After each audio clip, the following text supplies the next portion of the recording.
बच्चों, आप सभी का स्वागत है। आइए आज हम लोग एनसीईआरटी गणित विषय के अंतर्गत कक्षा 10वीं के अध्याय 10 वृत्त के अंतर्गत प्रश्नावली 10.2 के उदाहरण क्रमांक 3 को देख रहे हैं, जिसके अनुसार यहाँ पे आपको दिखाई दे रहा है कि 5 सेंटीमीटर त्रिज्या का एक वृत्त है जिसमें 8 सेंटीमीटर लंबी एक जीवा है। यहाँ पे आपको 8 सेंटीमीटर लंबी एक जीवा दिखाई दे रही है जिसे हम पी क्यू से डिनोट कर रहे हैं। और यहाँ पे पी और क्यू स्पर्श रेखाएं परस्पर बिंदु टी पर प्रतिच्छेद करती हैं। टीपी की लंबाई हमें ज्ञात करना है, तो इस टीपी स्पर्श रेखा की लंबाई हमें ज्ञात करना है। हम इसके लिए ओटी को मिलाएंगे, तो ओ से टी को हम आपस में मिला देते हैं।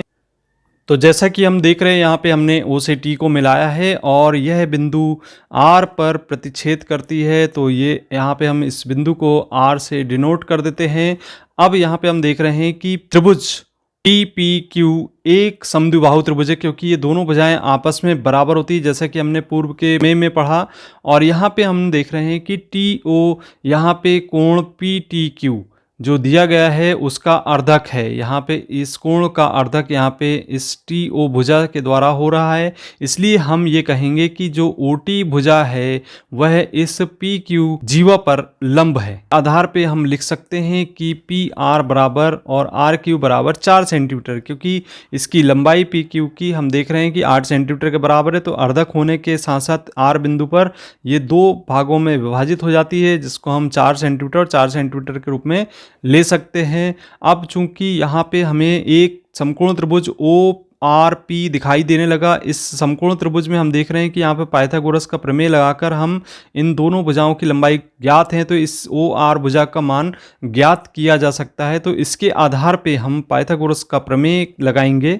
तो पाइथागोरस के प्रमेय के कथन के अनुसार कर्ण का पर बना वर्ग अन्य दो भुजाओं पर बने वर्गों के योगफल के बराबर होता है। अर्थात इसे हम ऐसा लिख सकते हैं कि OP कर्ण है तो OP का वर्ग बराबर लंब, अर्थात O आर और पी आर इसका आधार है, तो इसको हम लिख देते हैं लंब का वर्ग धन आधार का वर्ग, ओ आर का वर्ग धन पी आर का वर्ग। या पक्षांतर करके हम देखते हैं कि पक्षांतर करके इसे ऐसा लिखा जा सकता है ओ आर का वर्ग बराबर ओपी का वर्ग ऋण पी आर का वर्ग 5 का वर्ग ऋण पी आर का मान हमने 4 के बराबर ज्ञात किया है, तो पी आर का मान यहाँ पे 4 की घात 2 लिखेंगे। अब इसे हम सरल कर दें, तो सरल करने पर हम देखते हैं कि यहाँ पे 25 ऋण 4 4 16 प्राप्त होता है और इसे घटाने पर हमें 9 के बराबर प्राप्त हो जाता है। तो ये आ गया ओ आर का वर्ग। अब यहाँ से ओ आर का मान निकाल लें, तो यहाँ पे वर्गमूल लगाना होगा, तो यहाँ पे 9 का वर्गमूल 3 के बराबर होगा, तो 3 सेंटीमीटर इस ओ आर की लंबाई हमें ज्ञात हो जाती है। इस प्रकार से हमने इस समकोण त्रिभुज में ये तीनों भुजाओं का मान ज्ञात कर लिया है।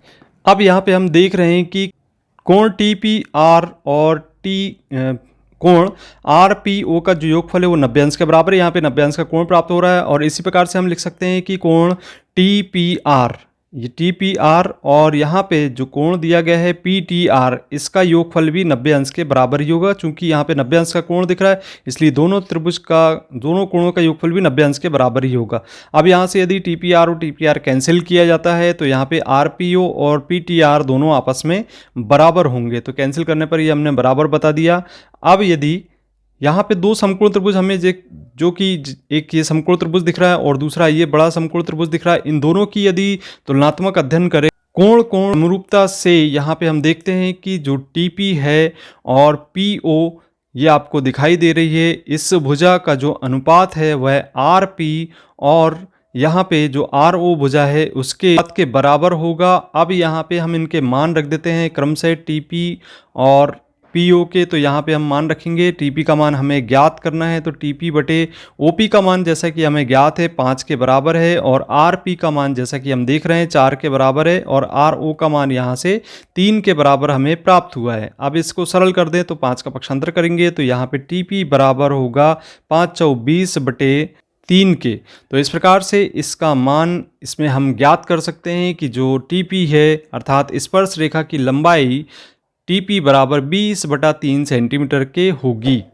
आपने अभी तक चैनल को सब्सक्राइब नहीं किया तो सब्सक्राइब कीजिए। इसी प्रकार के वीडियो को देखने के लिए मिलते हैं अगले वीडियो में। धन्यवाद।